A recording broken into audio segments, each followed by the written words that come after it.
You know what I don't love? People not giving a damn about disability rights and then creating stories that make us look entitled for demanding them. Hello, hello.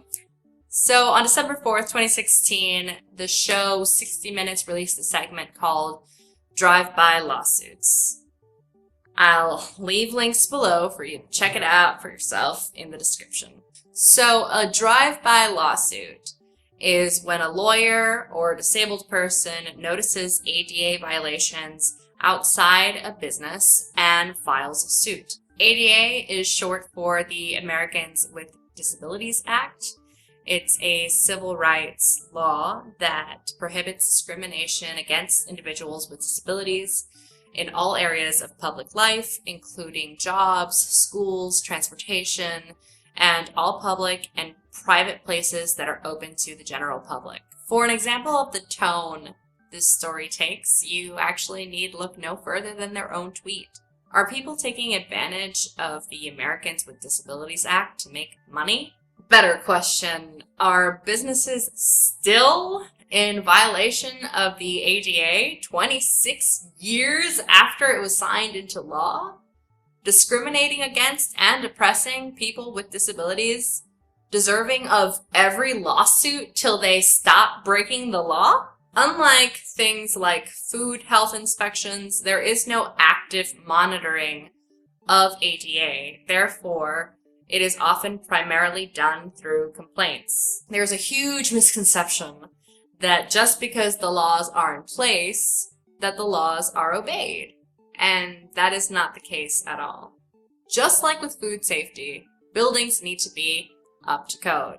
And hashtag sorry, not sorry, but ADA is part of that code. So if your space is inaccessible, then yes, people are allowed to file a lawsuit. In the segment, Mike Zayed, to me, I feel it's not fair, because to me, I feel like that's stealing. We work hard for our money, and these people just driving around in their car, here you go, this violation here and there. And to me, I feel it's not fair that we still have to check you on this. That we are excluded, discriminated against, and put in harm's way because you lack the accountability and the responsibility to hire a lawyer, a consultant, someone who works closely with the ADA to make sure that your space is compliant with the law. This was another part I found curious. Anderson Cooper. Did a disabled person actually come here? Perry Postam? No. Anderson Cooper. And want to use the pool?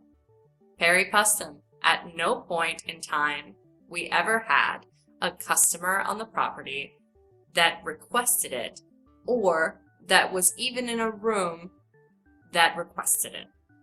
What's the implication?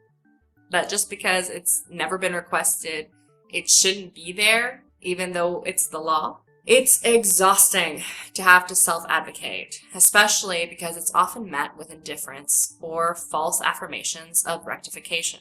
There are several businesses in my own city that I've talked to the manager about the lack of accessibility. Is it ever fixed? No. Generally, lawsuits are the only way we ever see any action. The majority of the segment frames the people filing the lawsuits as deceptive and borderline criminal. But they are not the ones breaking laws. The businesses being sued are. But if we're really looking for a solution to the abuse of drive-by lawsuits, perhaps having the government be more involved with that law, have an ADA marshal just like we have fire marshals or health inspectors. Either way, they have to be held accountable. This story should have shone a light on how many businesses are still not ADA compliant, thus breaking the law and having their spaces inaccessible and or unsafe for people with disabilities, instead of focusing on whoever is making money from righting the wrong. Let me know how this story made you feel, and if you have any experiences with inaccessibility, and definitely let me know how that felt too, because those stories are really important. So many people still don't understand how it feels to be confronted with an inaccessible space or event. And I'll see you eventually. Bye.